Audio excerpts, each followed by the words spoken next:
In 1947, when British India was split, it didn't just divide land, it divided bloodlines.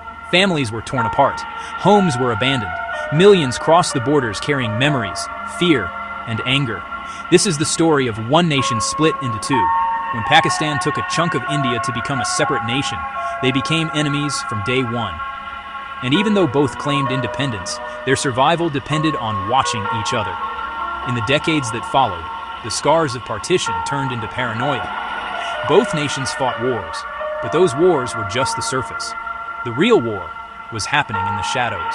Pakistan built its spy network, Inter-Services Intelligence, ISI, in 1948. Its goal, secure Pakistan's fragile borders and counter India's growing military. 2 decades later, after India's embarrassing defeats and intelligence lapses during the 1965 war, New Delhi created RAW, the Research and Analysis Wing, in 1968. From that moment, 2 invisible giants were born and their silent war began. Both agencies had the same mission: to outsmart, outmaneuver, and outsurvive each other. But their methods were different. ISI was molded by Pakistan's military.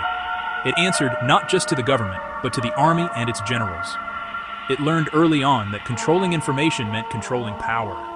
Meanwhile, RAW grew under India's civilian leadership, modeled after Western intelligence services, focusing on gathering data from abroad and protecting India from cross-border threats. The difference was clear.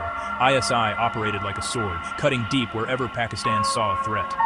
RAW acted like a shield, defending India while striking silently when needed. But both shared one thing: secrecy. Their victories were never announced. Their failures were never admitted. Kashmir became the ground zero of their rivalry. For decades, ISI used local networks, safe houses, and militants to keep the region unstable, aiming to weaken India's grip. RAW countered with infiltration operations, surveillance cells, and psychological warfare to expose ISI's hand. Every gunfight, every blast, every sudden intel success was a piece of this invisible chess match.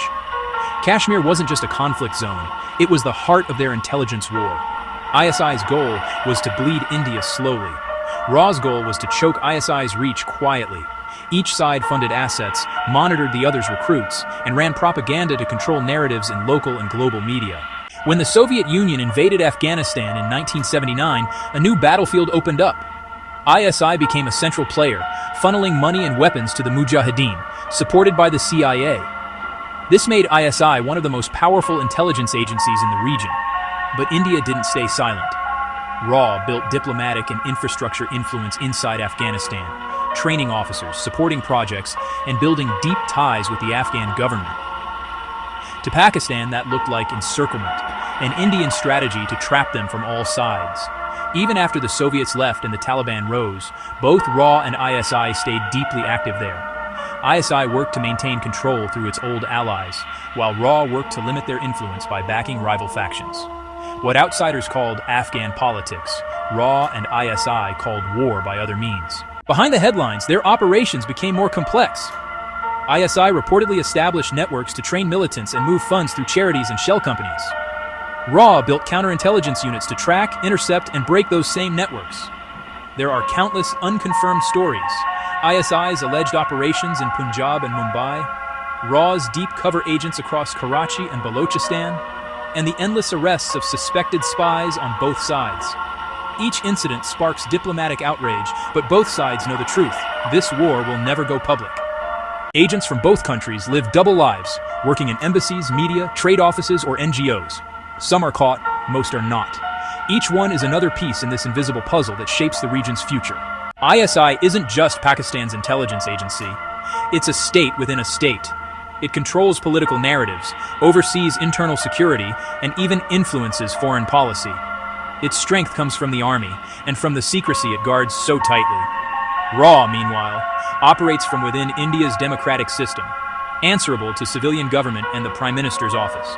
But make no mistake, it's equally ruthless when it needs to be. From neutralizing terror networks abroad to covert propaganda against ISI-backed groups, RAW has evolved into one of the most efficient agencies in Asia. Both sides know each other's strengths, and both have studied each other for decades, learning, adapting, and countering every move. The battlefield has shifted again.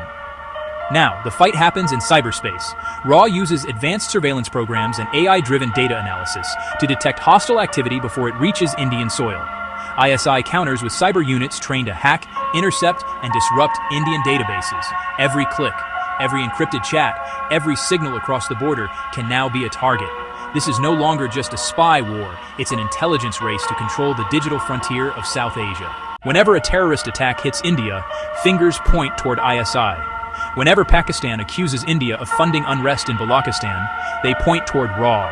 Both deny, both accuse, and both continue their silent work behind closed doors.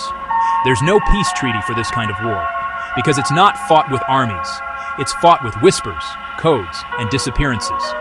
No one wins, but neither side can afford to lose. Through all the conflicts, 1947, 1965, 1971, Kargil, PAF versus IAF in May of 2025, and every crisis since, RAW and ISI have remained the constant players. Governments have changed, leaders have fallen, but these two agencies stay locked in the same cycle of deception and defense. Even when borders are calm, their battle continues, through proxies, propaganda, and diplomacy. Each agency has become the mirror image of the other, powerful, paranoid, and deeply patriotic. In the end, this is not a war of weapons. It's a war of patience. A war fought by men who will never get medals and whose names will never be known. Every operation, every coded transmission, every silent disappearance, part of a secret struggle that defines South Asia's reality. As of today, both sides claim victory. Both deny defeat.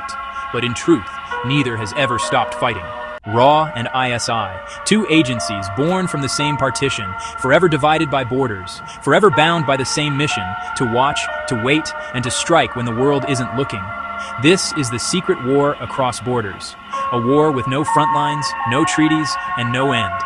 But remember, there is still time for peace.